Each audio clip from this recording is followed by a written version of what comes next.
Hello and welcome to Getting an Organisation Started on AWS, a practical guide to the boring bits that no one wants to do.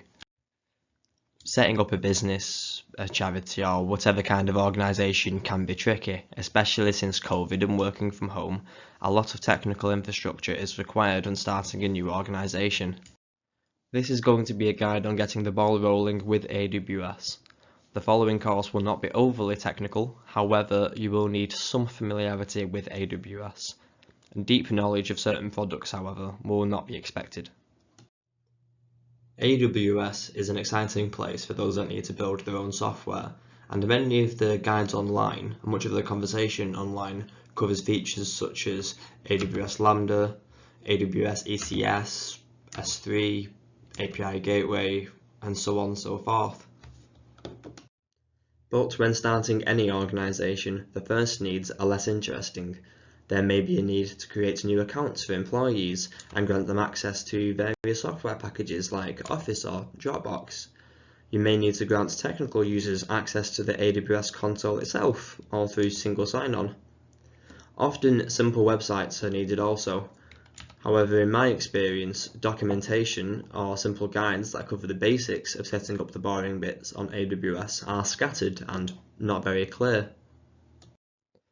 And so I have compiled a set of walkthroughs for setting up the boring bits where best practices for security and organisational visibility are followed, and costs and centralised billing are explained along the way.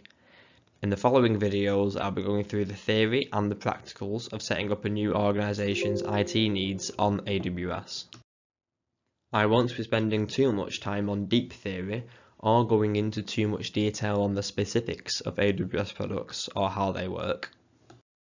Instead, I'll walk you through setting up a new organisation. In this situation, it's going to be a business, according to these best practices with details on costs and security and operational efficiency. Setting up the IT for a new organisation can be a challenge. Normally, there are quite a few things to juggle. However, using the offerings and economies of scale that AWS provides, the IT setup becomes much simpler and much more reliable. You have a good starting point for building whatever you may need to build in the future, and is great for serving global customers quickly. For a start, there are no physical servers to deal with, so no necessary upfront cost commitments, and there are great out-of-the-box tools to fulfill and automate all the needs you may have, and there's great integration with other tools and platforms such as Salesforce or Azure. In this course, we will be setting up the fictitious Acme Corporation. So first off, we will create our first AWS account, and we will secure it behind multi-factor authentication. We'll also set up a budget so that we can keep tracks of any costs that hike up. We'll be creating a secured and auditable multi-account AWS environment. So we'll have centralized logs of everything that happens within our AWS account by any member of that account or accounts, and any logs that our applications or resources create will be put into a centralized place. We also have a template for setting up new environments for what we host on AWS. We will be purchasing and managing a domain name, although that is optional. We will also be using a third-party domain, in my case from GoDaddy, so you can do either. We will be creating business users and providing software and access to those users, and we will create a guide for setting up these new users we create. Those new users will have an email address and a mailbox that will be tied to our domain, such as johndoe@acmecorporation.co.uk. We will be providing these users, or some of these users, with a desktop environment, which is essentially a remote desktop. And we will also be hosting a simple WordPress site. So that should be everything from start to finish of getting a business up to scratch on AWS.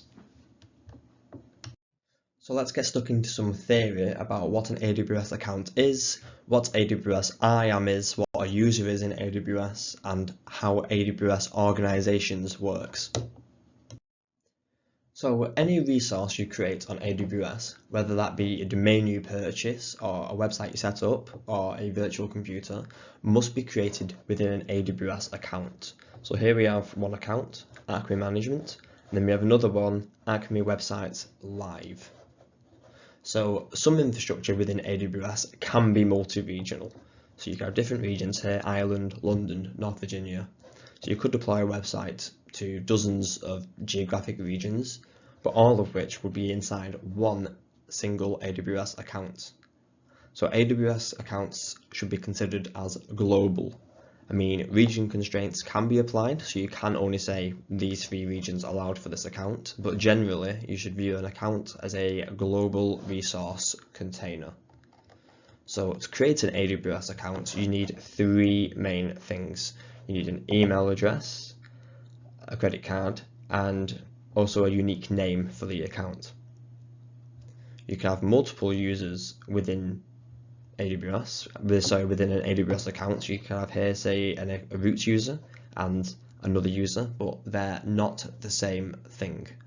So an account could be something like Acme Websites Live or Acme Management, but a user could be a tool or a person. So it could be like John Doe, or it could be administrator, or it could be help desk member. So it could be any of them. And there's a limit of up to 5,000 users per AWS account. And each of these users, as you can see, can either access AWS itself through the management console like you would normally with their credentials and through the portal, or they can access it programmatically through access keys, so you can do it through the CLI or they can do it through code. So there's 2 different ways to actually access an account from a user's perspective. So each AWS account has essentially one root user, and this is the user that has the email address that was provided to the account on setup.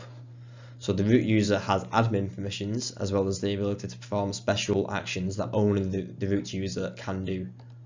So you log into this user with the email address and password, whilst other IAM users, you need the actual name of the account as well as their username and their password.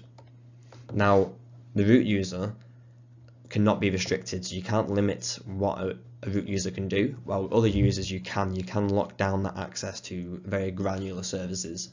So normally, when you log into an account, you should be logging into it as an IAM user, as opposed to the root user.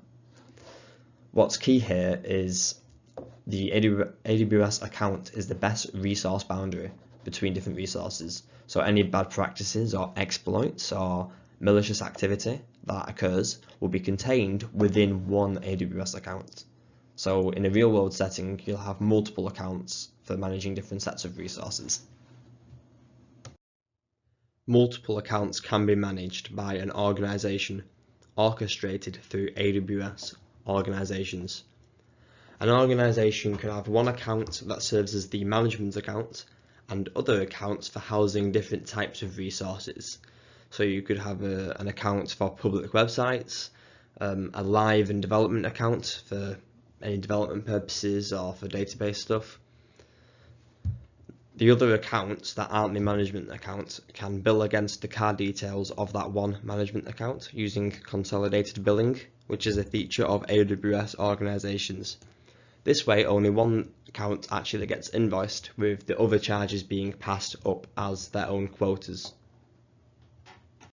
And now we can get started with our first walkthrough. We can go and create our account and secure it. To get started, go to aws.amazon.com and then get started for free and create a free account. We're going to need an email address and an account name. The email address will be the email address of the root user for the account we're about to create, and the name will be the name of the account. So putting an email address there and an account name. You'll notice in the email address I have this plus sign. This plus sign is supported by many mail services, Gmail included, to create nearly infinite email addresses as an alias. So let's say you had john@gmail.com. You can use a plus sign to create pretty much any alias, which will redirect back to the john@gmail.com email address. And we can call this Acme Corporation. management. Since this is the management account, we're not going to be deploying any live services into this account, just using it as a setup. So you should get a verification code through to your mailbox, so just go ahead and paste that in and verify. Great. And now we need to set a strong password, so make sure to make note of this password. Continue through, and at this point I'd suggest selecting personal if this is just for walkthrough purposes, but if you are doing this in production, feel free to use business and fill in your personal details. Go through and click through until you get to the end of the journey. At this point, after entering your personal details, card details and verifying through mobile number, you'll get to this bit. For just going through a walkthrough, I do suggest basic. Even for many small companies, developer is honestly fine, or even basic, but for larger organisations, business support may be ideal, and then for very large organisations, enterprise level, but for this case, let's just go through for basic support. So now you've clicked through and trying to log in, you need to use your email address that you just provided, as well as do this little captcha. Oops. Always tricky these.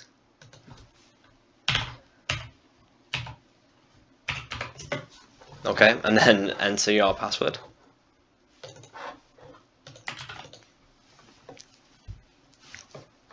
And here we are in the AWS portal. Now that we're in the portal, go ahead and go to your account. Okay, and then what we want to do is make sure that billing is turned on. So go down to I am user and role access to billing information, edit that, make sure that's ticked and press update. That will allow us to do some fun stuff with billing. Then once that's done, go ahead and go to billing. Open up Cost Explorer and make sure you enable that if it's turned off. Launch Cost Explorer. It may take up to 24 hours to set up your Cost Explorer. See, that's okay though. Go back to billing over here and go to budgets. So we're going to create our first budget, so we should get notified if we exceed any minimal costs that go past free tier. So let's give it a name. Let's say $100 budget. And you can call this what you want and set whatever budget you want, but let's say from every month starting from now, £100 is the budget across all AWS services. So press next. Add an alert threshold. So this should say notify us when we get 80% through our budget, and we can set different recipients here. Next, create budget. Okay, so that's our budget created. Now our budget is created, what we want to do is enable multi-factor authentication for our user. So go into IAM. So what we want is for anyone who logs in to have to use a MFA device, either a device or a app on the phone, such as Microsoft Authenticator or Authy. So click Add MFA, activate MFA, virtual MFA device. I have Authy installed on my PC. You can also install it on your phone, it doesn't matter. Go forward. So what you want to do is you want to either get the QR code or the secret key and put it into the Authenticator app of your choice. And what you'll see is I think a 6-digit MFA code pop up with, say, 30 seconds to live. You want 2 of those. So you want code 1 and then code 2. Once that's done, press assign MFA and we'll be all done. Okay, so MFA is added. and I can prove that by signing out, logging back in, enter my email address and my password. It now prompts me for an MFA code, so at this point you go to your Authenticator app and get an MFA pin, like so, and we're logged in. Okay, not too bad. So we've secured the root user, but ideally we would have a IAM user, a regular IAM user, which has administrator access, which we log in with, so that way we're never logging in with the root, because the root account can't be restricted. Admin users can have reasonable restrictions. So we'll go to IAM, which is the user service in AWS, Identity Access Management. Go to users, add a user. Let's call this dude admin or administrator. We have two options: access this site, access the AWS Management Console, or access programmatically. We could do both, but we don't need access keys. So we're going to auto-generate the password. We'll be able to copy that password at the end of the steps. So must change password, yep, next permissions. We're going to attach an existing policy and give them the administrator access policy. Tags, we don't need any tags. We can review, create user. Okay. So I'm going to download that password somewhere. Okay, and now what we can do is follow the sign-in link, which will sign us out.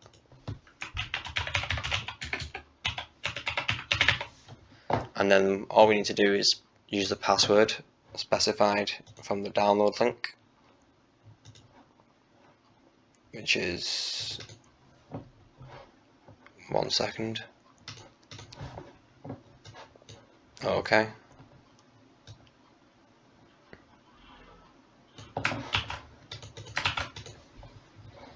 Now we need to reset the password, so paste that in and give it a strong password.